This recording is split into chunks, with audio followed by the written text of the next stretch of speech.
Hey everybody, welcome to the Bold Inventor Show. I'm your host, JD Houvener with Matt Kulseth. We're here for another episode for you, the inventor, entrepreneur, or business owner. Matt, good day to you. Hey, good day to you, JD. Looking sharp, my friend. Thank you for those podcasters out there. I got the jacket on today, no tie, but feeling businessy. I mean, this is crunch time. We're less than 2 months away from the end of the year, Matt. I mean, I think people are feeling it. I think, you've got that Veterans Day holiday, which honestly is awesome, but now it's time to dig in. Now it's time to get real. So we're busy. So it'll be interesting. Like a lot of folks doing lots of stuff at the end of the year, a lot of sales pushes, money to spend in the budget. Right. It'll be busy. Should be busy. Yeah, I don't know. I don't know if we're going to need to do a Black Friday sale for bold patents. Why not? Right? Sure. Why not? Maybe we could unveil one. If we get any listeners out there curious about that, I'd love to hear. We've got a couple live viewers on. If you are new to our show, we're both attorneys. I'm a patent attorney, Matt's a trademark attorney, and we're talking shop. Today, we didn't plan on having a guest, but we do have a special guest waiting backstage. His name is Ryan Begin, and he's a SEO strategist, AI enthusiast, and I think he's an inventor. I'm curious to see how much he's willing to share about what he's been up to. He'll be on soon, so hang tight for Ryan. If you have a question, something hypothetical, non-confidential, this is the time to ask it. That's why we're doing it live. It can be fun. Plug in your comment, plug in your question to the stream, and we'll get to you first. I've got my legal notice ready this week, so please don't share anything confidential. We're not going to be giving any legal advice to you or your specific situation now because this is a live public forum. But if you do have any questions where you want to have some legal counsel, I've got a link here for you to schedule a discovery call to see if we're a good fit and to see if it's something that we can help with if it's the right area of law. So that's your weekly live link, and you'll get a copy of my second edition book. I got about 200 of those books to get through, Matt. Nice. And then I can start shipping out edition. Another round of them. That's great. Yeah. That's pretty good, man. Yeah. So I've been hand signing those. I give those out to all of our clients. I give them actually 2 copies, one for a friend, which is great. It's always fun to get the word out, help inventors get educated. That's what we're doing here. That's what we're all about. It's a big hill to climb. It is. It's absolutely. First time you climb it. Yeah. Because there's just so much you don't know that you don't know. 100%. Well, let's dig into it. Unless you had any big updates, any news to share. Nothing new in my world. Okay. I think we maybe next week, one of these 2, I should prep. We do have a new USPTO director. Do we not? Yeah, we should do maybe a whole episode on just the USPTO and how it works and what it is and maybe the history behind it and how it's organized potentially. Absolutely. Yeah, we can go way back. We can go back to 1946. Go back to the Lanham Act. Let's go Lanham Act. Let's go even further back to the very interesting time when the Patent Office caught fire. Oh, I don't know this. Very, very controversial. You don't know about that? Yeah, it was like 1920. And so there were these lost files, lost inventions. Very interesting. Over 100 years ago now. But any good conspiracies around those? Well, perhaps, yeah. Invention ownership. There was some sort of, it had to fudge it. There's no digital copy. That's a hard copy. It's what was there exactly. Whose rights were who. All right. So I'll leave that hanging a little bit. A little cliffhanger on that for the USPTO history documentary. We do have a new music release this week for those on the newsletter. What If I Fail? What If I Fail got released 2 weeks ago, just sent out to your newsletter. So if you're on the Bold IP list, you have got to give that a listen. You can purchase it for 69 cents on the Apple Store. Also available through dropping new beats. Dropping releases. We're not just giving legal advice. We're dropping beats. And in fact, Ryan is going to be, Ryan was so excited when I told him because he's helping Bold out with its digital marketing. He thought, hey, maybe I could interview you, JD, on air about your music and then have that as sort of a video as I describe my song. So that could be part of this segment as well. Super cool. Let's get to some questions that have come in over the week. Let's see if we got any new ones here because we have a pile of ones that we've unfortunately not got to either. So let's jump in. I'll scroll to the bottom here. If there is a bottom, the bottomless pit of questions. Okay, here we go. Here we go. This one might be, is it trademark copyrighty one. So right up your alley, Matt. I'll look at that. Jonathan Mitchell, music is life. I agree. Thanks for tuning in, Jonathan. So good to see you, man. Okay, here's a long question. I'm going to plug it in best I can. Okay. As the title says, I created a new word and phrase. I have a feeling once it gets out there, it would catch on as it's pretty. It's not 6-7, is it? Oh, okay, let's come back to that. I have never trademarked or copyrighted anything before. Is it worth it? Is it worth it? If people start using the phrase, would I have to go after each one? This is all new. Any advice is appreciated. Yeah, I think this is a common misconception that like if you create a phrase, right, and throw it out into the world somehow. Like, what did you say? What was that? Yeah. Right, you own it, right? That somehow the words that come out of your mouth, you own in perpetuity and nobody can use them again, right? Is that how it works? And if you come up with a cool phrase or just an annoying phrase that catches fire like 6-7 or whatever, you don't own that. It doesn't even represent anything. Nobody even knows what it is.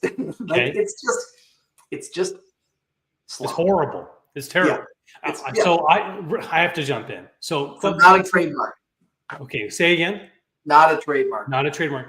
During my flag football season, it came up a lot. I'm trying to account for stretching, and these kids are like, we get to 6-7, they start doing this thing. Like, what does this mean? No one had the same answer. I'm like, you're not allowed to use that because you don't know what it means.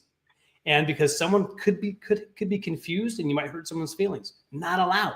Yeah. So anyway, I digress. I don't like it. It doesn't mean anything. It's not supposed to mean anything. I like your approach to not liking it. Yeah, not like it. Good. Thank you, Matt. We're moving on, I think. Anything else on that?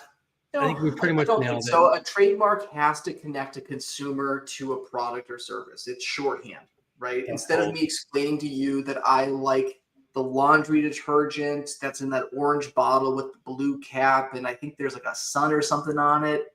You know the one, right? Yeah. And then you fill in the blank. You know the brand. That's what a trademark does. It gets you from A to B a lot faster. Hold on, what was it again? Hold on, I wasn't ready. Orange bottle. What's that? You were saying? What's that? You're saying there's an orange bottle with the sun? Yeah. If I'm like go to the grocery store and pick up the laundry detergent in the orange bottle with blue. Yeah, Tide, right? Tide, right? Okay. But instead of explaining to what it looks like and how big it is, what it smells like, I can just say the word Tide, and you know exactly what I'm talking about. Right.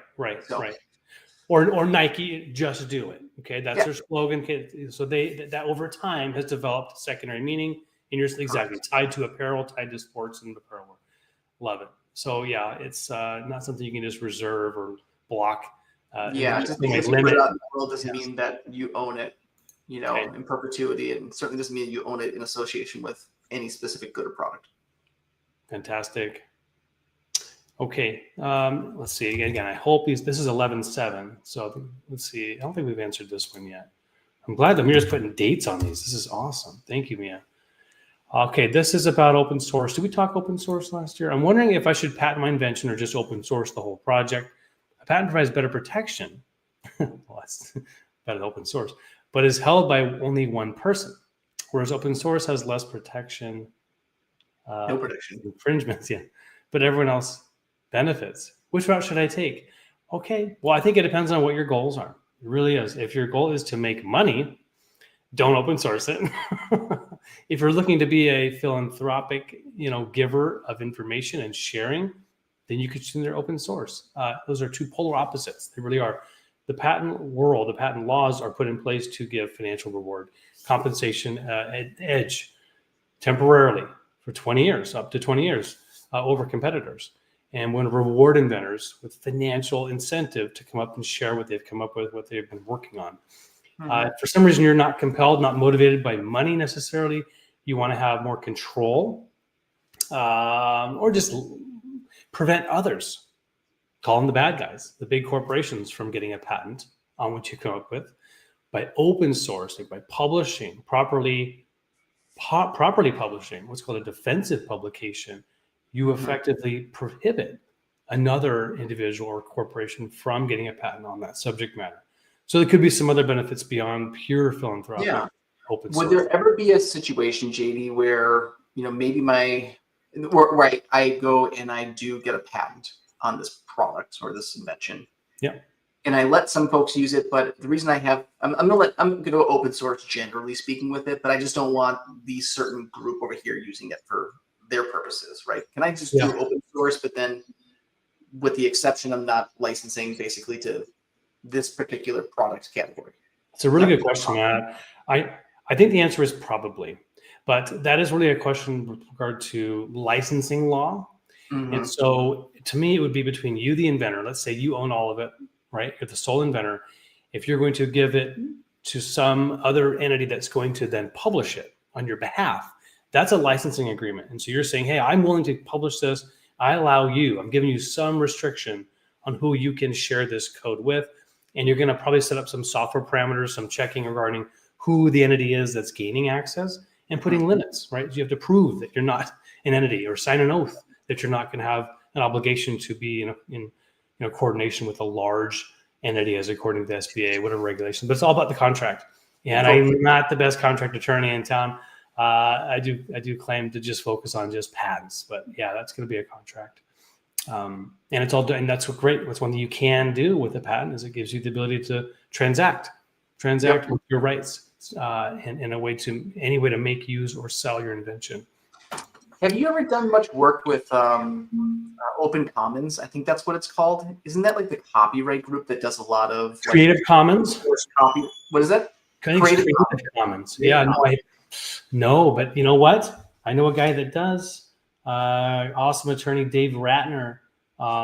His law firm is called the Creative Law Agency. They're up in Denver, so I may have him on to answer that. Bring him on. That was a bigger thing back in 10, 15 years ago. I wonder if it's still kind of in play today. Right, the old like Napster days. Yeah, right. I'm thinking like Larry Lessig, right? The Professor Lessig, right? I think he used to be part of Creative Commons back in the day too. Okay, right on. Let's bring our guest on. We don't have so much time. I'm gonna do a bold bite. So let's bring on Ryan. Without further ado, Ryan Begin, welcome to our show. Thanks, JD. Thanks for having me. And I really appreciate that you introduced me as Ryan Begin, because I always like to say I'm always ready to get it started. Although I should clarify too, my last name, it's Bayesian, kind of like the color beige. But I answer to both, and I love that you introduced me that way because it goes with my tagline that I got. We gotta put like an accent on the I or something, then Bayesian.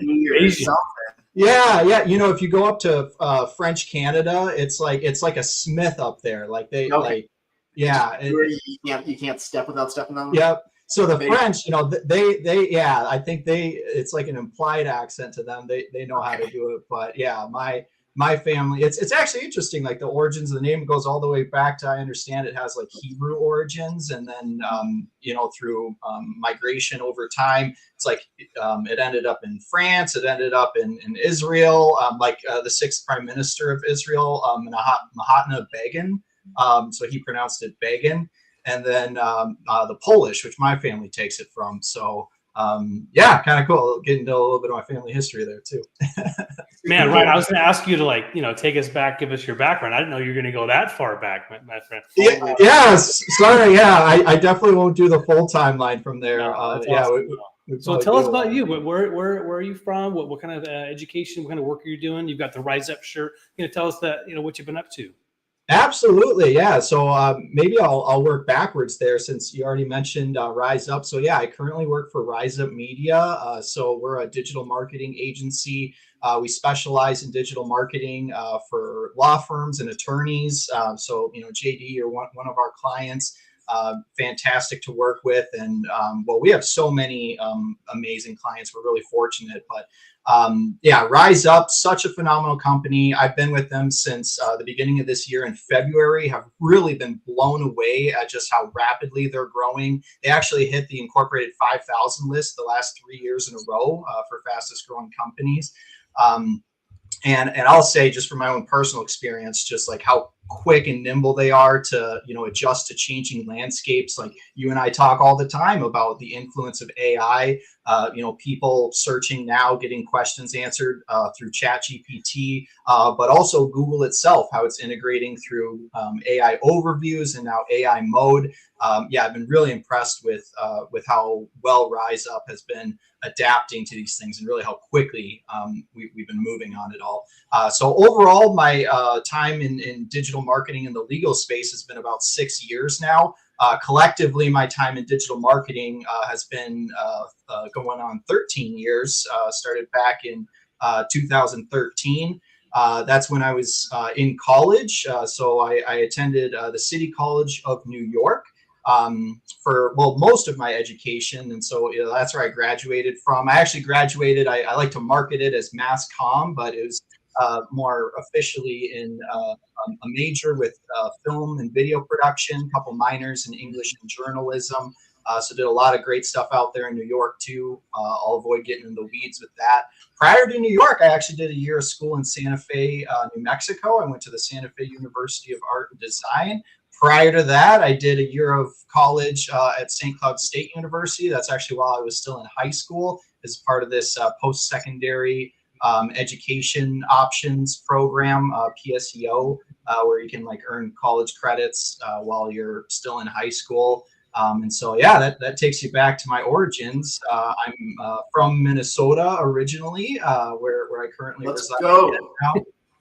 Matt from Minnesota. Yeah. Orano, right, Matt? Yeah, Orano. Orano.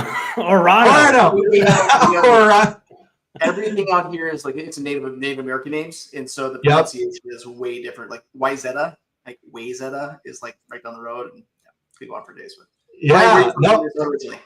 So originally, I'm from Elk River, but now I live in Northeast Minneapolis.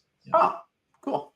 Yep. And actually, as you mentioned, the Native American names for our cities, it's kind of fun. I like the history of, so Minneapolis, it was actually named by, I understand, the city's first school teacher back before it was, a big city, obviously. And it's actually a combination of the local Native word for water, which is mini, so mini is water, and then polis from the Greek capital, so Minneapolis. That's how they got the name.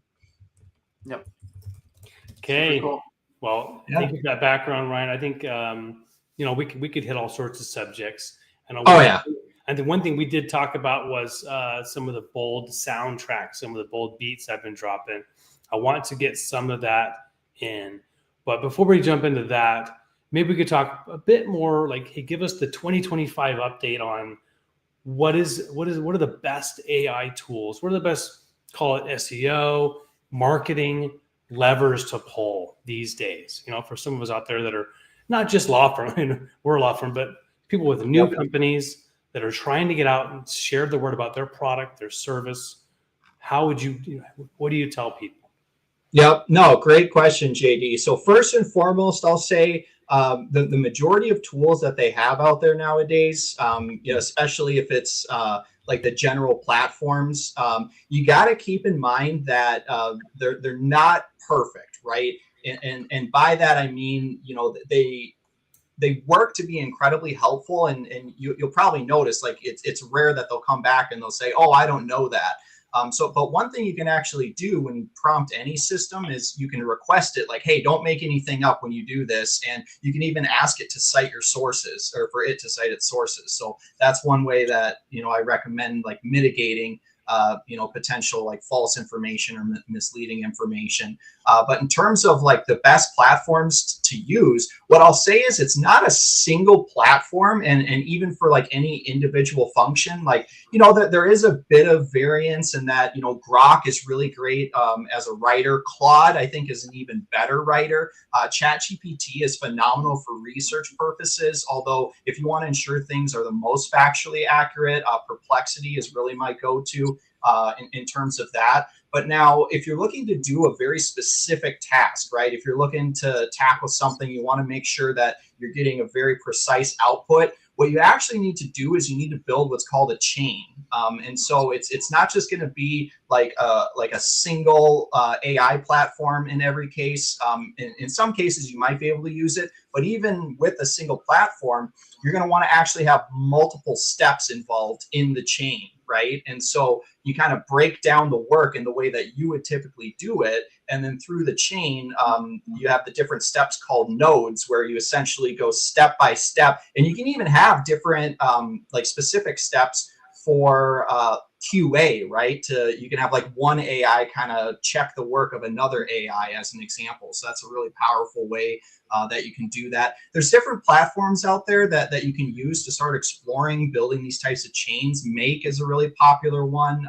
N8N is one that I personally love. They also have some other kind of more service-oriented platforms out there where it's similar to Make or N8N, but it would be a company that then they have people who can help provide support and guide you through the process, things like that. But going back to, as I said, you don't want to just necessarily rely on any single platform. I'll say it's a pretty common thing that I see nowadays, where we'll notice, clients, they'll send recommendations over through ChatGPT and things like that. And I'll say in general, it's not like off the mark. It's just not as precise as you need it to be for what you're looking to accomplish. And probably like a great analogy I can use for that is JD, the same reason why I'm sure you wouldn't recommend someone go and do pursue their legal work,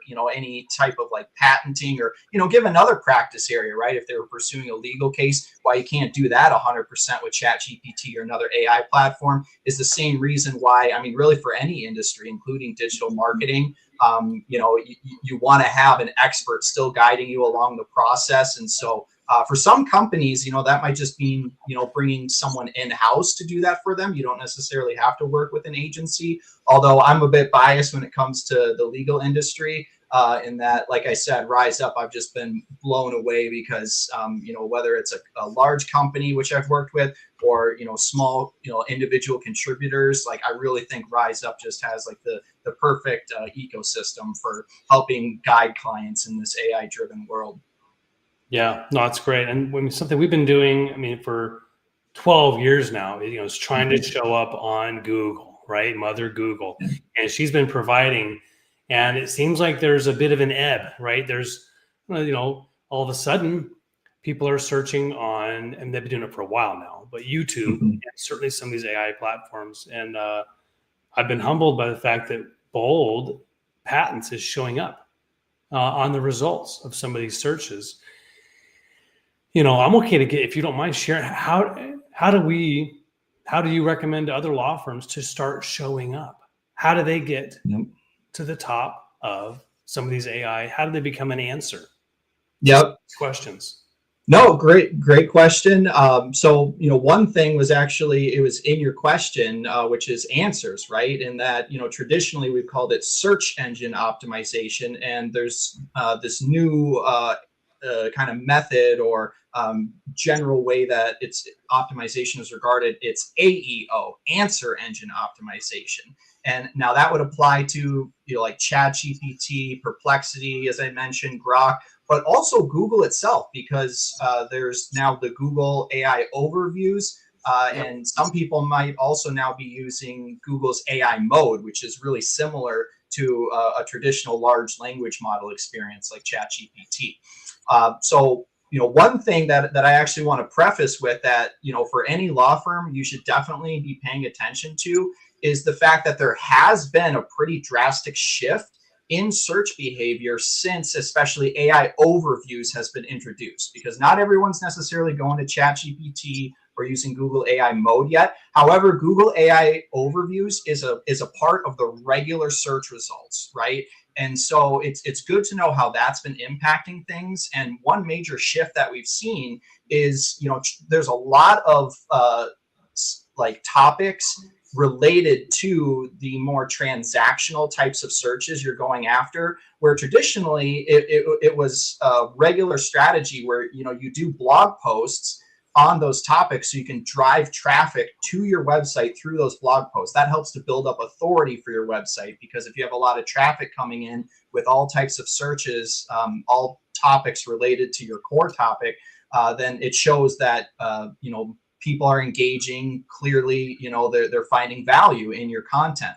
However, with AI overviews, oftentimes now it's not about getting the traffic into your blog posts, but just showing up as a citation, because more often than not, the AI overviews are doing what they're intended to, which is providing those immediate answers to people directly in Google, right? And so it's no longer for blog posts necessarily the main KPI as far as traffic coming in, but as I said, just ensuring that you're being cited. And for one, that's a measurement of brand awareness, right? So every time you show up, that's another opportunity for people to become aware of your brand. Beyond that, just think about it from Google's business model perspective, right?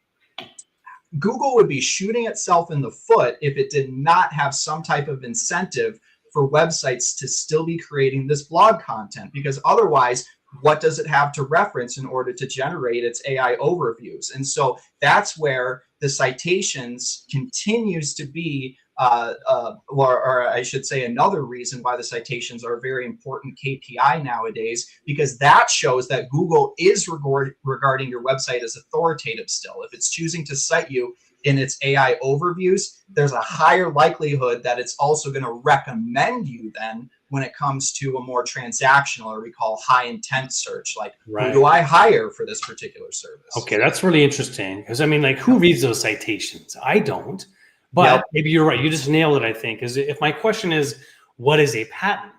That's not necessarily, I'm not interested in hiring someone, but it's more like, what does a patent cost? Or who, a patent attorney in Baltimore, okay, now you're actually more intentional, and then I'm going to want to click on something to hire someone. And Google's not going to represent me. Google's not going to be my attorney.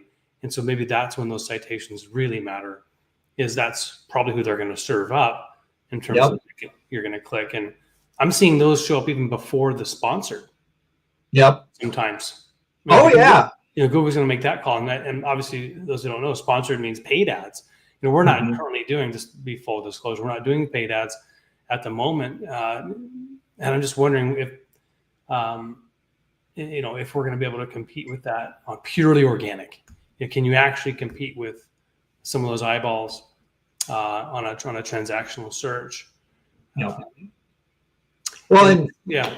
To expand upon, the value of still showing up as that citation, it lends itself to a key aspect of why we used to want to generate traffic to those blog posts. It's essentially the same mechanism. We're just seeing it play out a little differently. We used to want to drive traffic to those blog posts because by covering different aspects of a topic, I should say, subtopics of your main topic, like patent attorney, and then, some of the examples that you gave, we were driving traffic to build up authority. Like I said, if people are engaging with the content, then, Google would consider you more authoritative. That's a part of what we call EAT signals.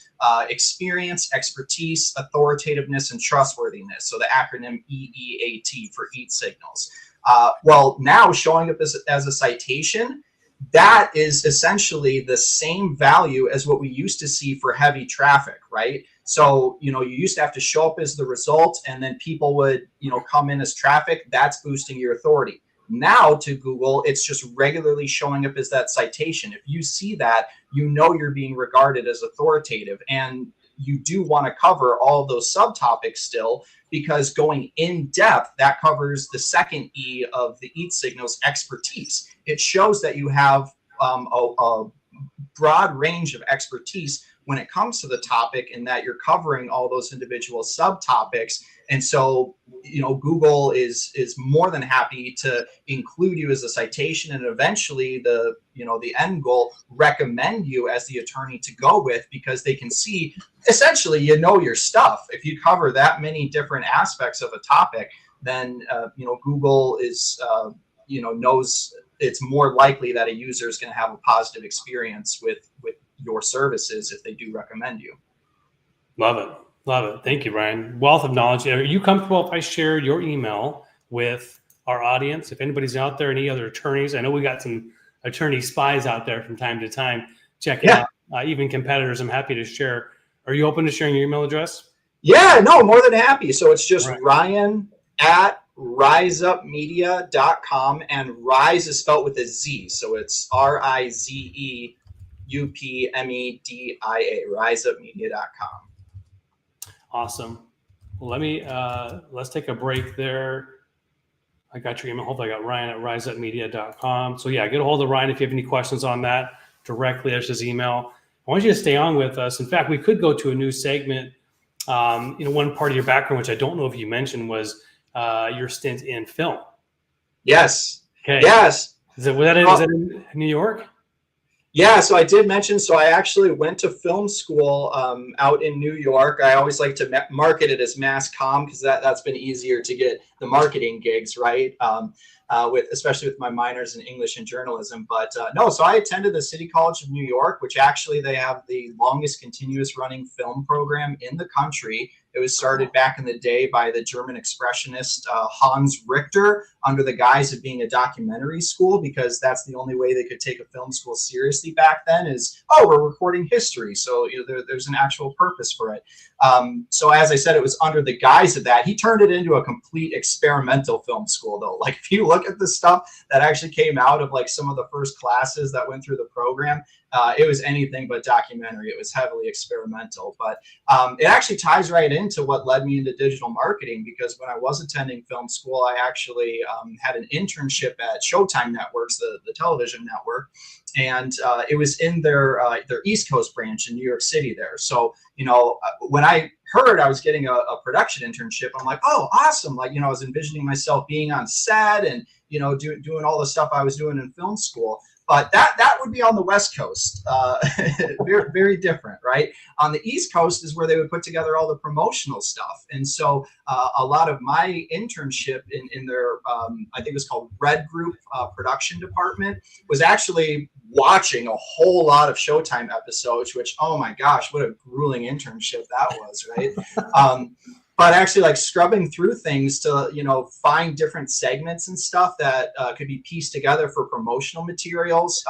I even, a quick anecdote, I even joined a board meeting, or not board meeting, I joined a conference meeting one time where they were brainstorming different promotional ideas for a Showtime show called Web Therapy. I forget the actress's name, but she was Phoebe in the TV show Friends.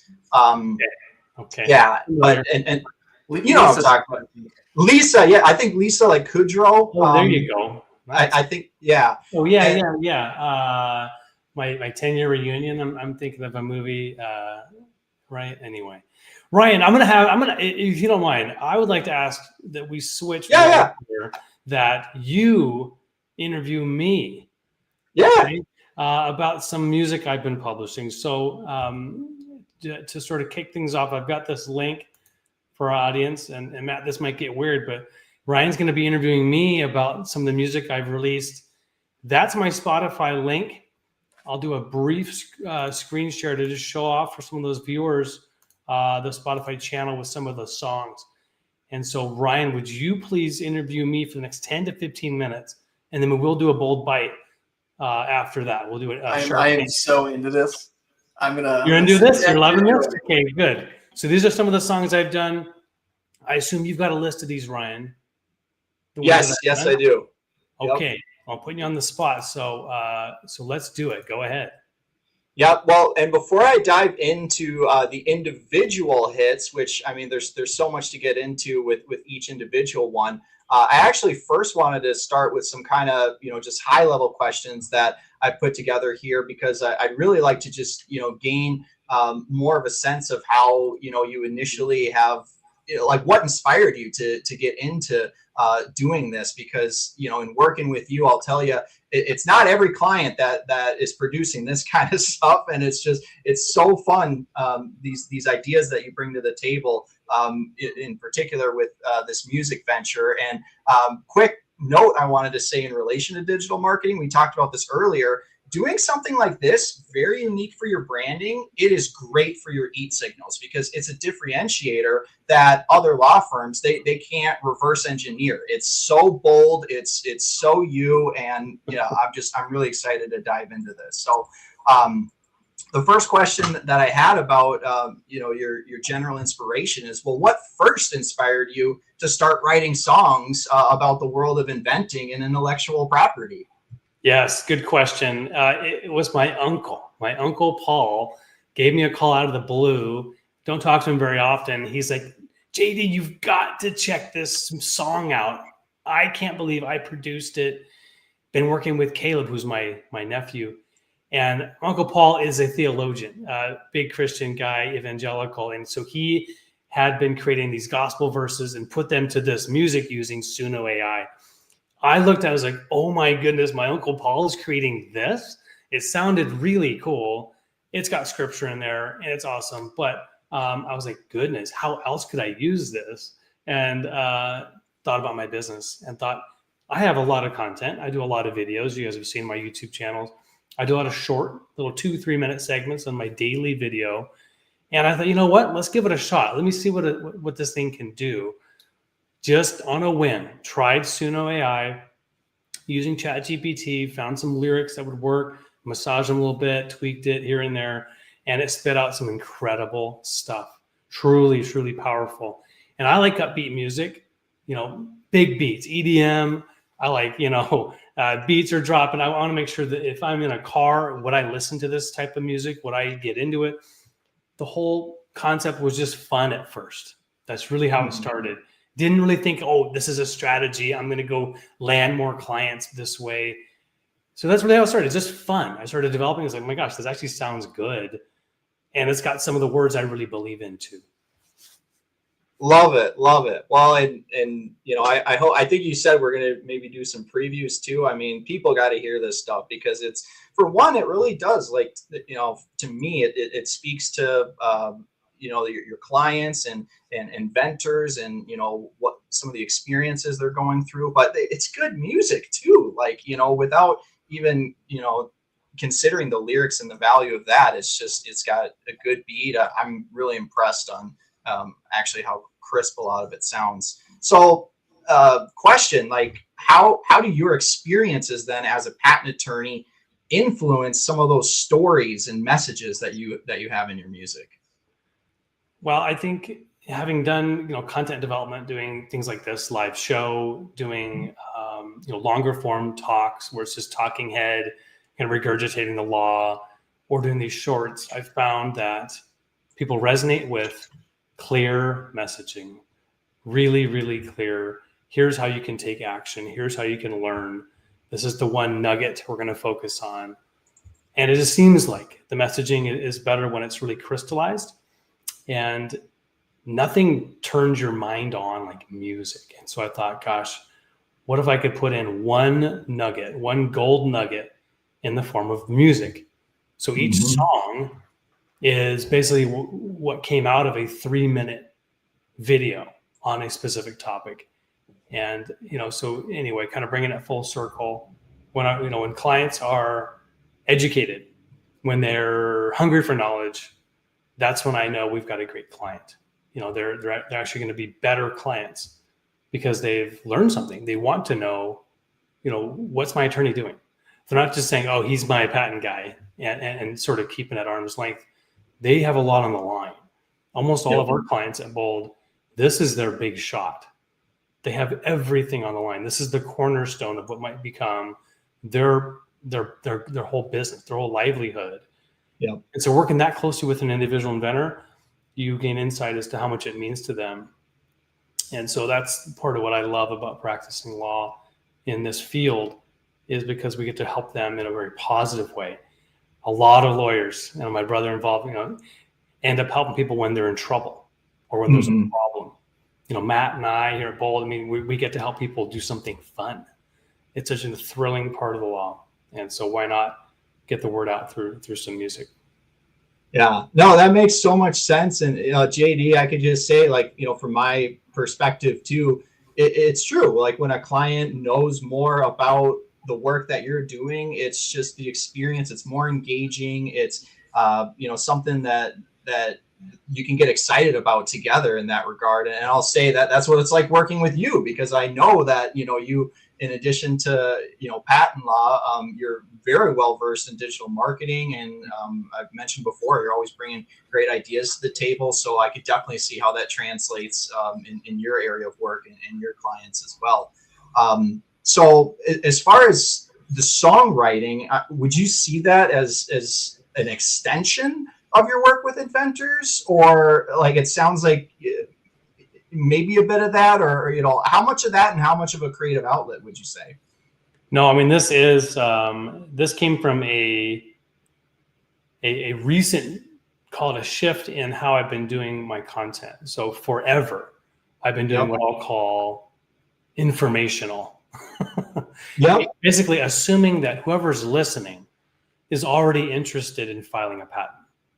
And I'm just giving them tons of info, so much so they could even do it themselves. Okay. And I'm shifting it now. This is part of the shift in, I actually want to talk to just everyday people. And it's a giant, massive funnel, but the concept of believing that everyone is an inventor. And so I'm putting these posits, these questions that I think every human asks themselves, that someone that wouldn't consider themselves as an inventor, to help them realize, my goodness, I could be. And that's the first track I dropped. The title is I'm Not an Inventor. I'm not an inventor. Yeah, you are. Everyone is. It's a matter of whether it's the right time or the right idea. That's what this music is about. It's inspiring. So it's really approaching the widest audience possible, of inspiring anyone, everyone and anyone to think, gosh, I could be an inventor. Why not share my knowledge? Why not share my idea? I just released another one, which is titled, My Idea is Not Big Enough. This is a stupid idea. It's a dumb idea in the shower. It's not going to go anywhere. Really? Are you sure? Because that little spark could lead to a whole lot more. And so that's what these lyrics are about. It's just speaking really generically as possible to a much broader audience, to do kind of that more feel-good, inspirational level content. And are you going to play the music or not, JD? We're all sitting here. So, hey, so I have struggled on technical level. I literally do not know how to share the audio so that it'll sound decent or sound good at all. Yep. More to come in the future. More to come. You guys must stay busy, or maybe Ryan can help me with that. This platform StreamYard we use, which is wonderful. It does a great job, doing live broadcasts. And, for whatever reason, Matt, you and I, we have not yet become wildly popular with live audience. But perhaps there's a way to do it non-live where we're not going to get feedback on the audio sharing. But I'm happy to share soon some of these hits. And there's the link here to go to the Spotify channel. You can see the music, see where to go download it, listen to it, and check it out. Cool. Well, I think with that, perhaps we could shift back and go to our bold bites. Ryan, unless you had any other final question or two. I could sit here and talk to you about it all day. I did have some other questions to run through. Maybe if I pick just one quick one, if you had time for one. Yeah, let's do one. Let's do one. Okay, we'll super quick. Yeah. Okay. Because this is one I was really curious to know, because we've been listening to quite a few of your songs. I hope others get to listen to them too soon. And one thing that I think might get people as excited as I am about your music is, could you think of like a favorite lyric from one of your songs? Just like any lyric, just to give a taste that way. Oh yeah. There's a really good one. I'm gonna pull it from I'm Not an Inventor. Let's see. I don't have all these memorized, Ryan, but let's see.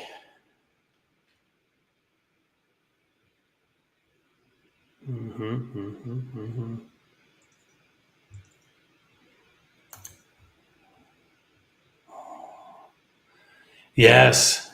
So from what if I fail, which is so good. I think this is like a life lesson thing. It's human nature to not want to look like a fool, right? But this verse 2 it says, fear's just a wall you've built too high, a shadow that fades when you try. Love it. It's just your conception, right? And it's like a lot of things. Fear is all in your head. It's all your perceptions. It's so often what holds you back. So just taking action, it just disappears, right? So just take that step. Be bold. I saw the mic drop from Matt. I couldn't put it any better. Jonathan, patents are too expensive. I like it. That's a great title track. They are too darn expensive. I agree. And I think what we've been talking about today, AI, tools, efficiencies, can drive down the costs. I've seen some incredible drafts come through the assistance of AI. I've also seen a lot of junk written by AI too. So these tools are powerful for good or for worse. So used correctly, technology can save a lot of money. For example, just to touch really quickly on that, an inventor that comes to us with a well-drafted provisional patent application, you're going to potentially save up to $5,000 in legal fees, right? If you've got a draft that's as good as what we would do, not saying everybody can do that, but we have done it. You give full credit for a fully drafted provisional with spec and drawings. So yeah, patents are expensive, and in some cases overly so. Okay, we got last 10 or 13 minutes here. I'm going to share my screen. We're going to listen to, and this hopefully audio will work through. I've got to shift my audio over. We'll listen to a young inventor. I love kid inventors. Always pulls at the heartstrings. This guy's invented a new shovel, believe it or not. So let's listen to him. He was on Shark Tank back in 2016.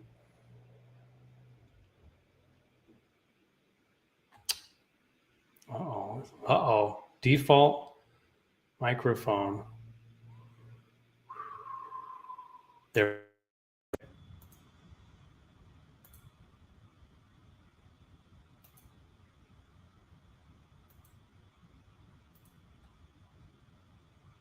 All right, you guys see that? Give me a thumbs up if you hear the audio, okay? First in the tank is a simple yet ingenious improvement to a household tool.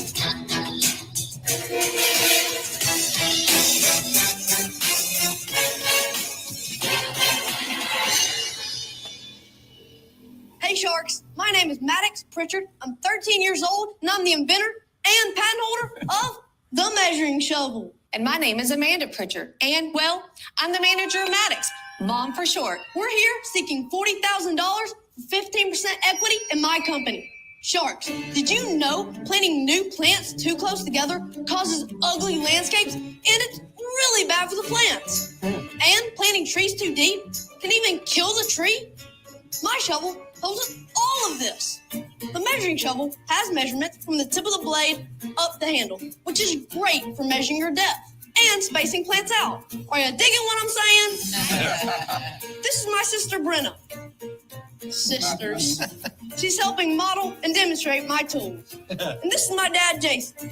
My dad has a lot of friends who are builders, concrete, and utility workers. And they all said using my shovel would make their job so much easier. I mean, why would you buy a regular shovel if the measuring shovel was sitting right beside it? That's right, you wouldn't. The measuring shovel buries the competition. So, Sharks, can you dig it? We can dig it. Good job, Matt. I actually have to always do that because my mom's a perfectionist. It was always such a pain. Maddox, tell us a little bit about your background and how you come up with it. It's so obvious in retrospect. I can't believe you actually got a patent nobody had thought out ahead of you. So tell us about that. When I was in the fourth grade, I had a class project to make an invention to help make life easier. And like I said, I always helped my mom landscape. So I made the measuring shovel. And then I went to the Tennessee State Invention Convention where I won first place. And then after that, I went to the first ever National Invention Convention in Washington where I won the household tools award. Wow. Really? Yes, ma'am. What made you decide to turn it into a business? Well, we had so many people there say that I should get it patented, and someone from the state invention convention, knew a patent attorney, and he did a lot of my patent work for free, which was really lucky. Will he work for me for free? Because that's very expensive. Yes. So that Without was really him, I might not be nice. here today. I'm curious to hear a little bit about your mom and dad and what their backgrounds are. I'm actually a CPA. As I'm kind of in the same boat. Everything I touch, plant-wise, dies. I mean, Because you're not using the right shovel. I didn't even know it was a shovel till you told me. So for those reasons, I'm out. Thank you. The idea is brilliant. If I saw a shovel that didn't have measuring on it and it was the same price as the one beside it, I'd always pick the one with it. Thank you. I mean, that's your basic concept. That's no-brainer. Right? Lori and I have been talking in the background here. You remind us of a deal from the past called Benji Lock, where a young man came up with a better mousetrap in a lock. And he didn't want to be in the lock business. He wanted a partner that could help him find the best manufacturer, best distribution, and license it so he could sit at home, open the envelopes, look at the check and say, yippee-yi-yo-ki-yay. And so I'm the licensed guy. Yes, sir. She's And I am fantastic. also a licensed gal. We're going to partner together and we're going to blow it up. Definitely. what's your offer, guys? Definitely think that we All can right. license. We don't do this for free. You're in the Shark Tank Right. now, and we're sharks. Yes, sir. Here's the deal. We're going to give you the $40,000. We want 30% because you're getting two sharks. We want Oh, that's the 15% college each. fund. That Shark Tank. It's a great deal for you, man. You really should think this through. It's hard to get two sharks ever. Yeah. These two sharks, El Supremo. Yes. Can you dig it? Mr. Wonderful and Lori, you got a deal. All right. You got a deal, guys.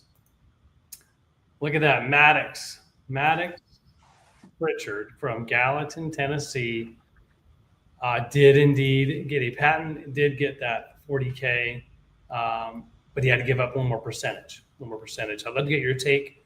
Matt, let's start with you. Things you like, didn't like. The measuring shovel, huh? I mean, it's not registerable. Why not, Matt? It is merely descriptive of a feature or functionality of the product. So at the United States Patent and Trademark Office, we're basically granting little mini monopolies on certain words for certain products and services, right? That's what a trademark really is. It's kind of giving you some exclusive use to prevent consumer confusion in the marketplace. Yeah, but we don't give out monopolies or little trademark fiefdoms for descriptive words, because that would create this playing field where one person got to call their product what it was and everybody else couldn't call their product what it is. So we don't want that. So We don't want that. So yeah, I think we could have found a more clever brand for this product. Got it. So you don't love the brand. Yeah, but I think the product itself sure seems simple. And to be able to get a patent on something simple, definitely worth doing. I did want to show off his US patent. I looked it up. He was able to achieve a utility patent for a shovel in 2018. I mean, you thought your invention might be too simple. This guy got a utility patent on a shovel. I do want to take a quick peek. He did use an attorney out there. And if he did the pro bono work, bless his heart, Wayne Edward Ramage from Baker Donaldson out in Tennessee. What you end up owning on a utility patent, for those of you who don't know, is not necessarily the pictures, not the written description about it, but it's the claims, the numbered set of claims down here. And so this is what he owns. He owns a tool comprising a handle with a front face attached to a proximal end with a handle, first measurement markings, second line of measurement markings extending along the whole face, and then a third line of measurement marking extending laterally across the front face, right? So basically making a T, where in that third line of measurement markings make a 0 point at a midpoint on the face of the tool. So pretty specific, but gosh, this could actually work for any type of tool. You can imagine a rake having a face, right? A hoe, any type of equipment. So this was really well written in a broad format. You don't see the word shovel here. That tells me it's not that specific, which gives him broader rights. So I like the patent as written.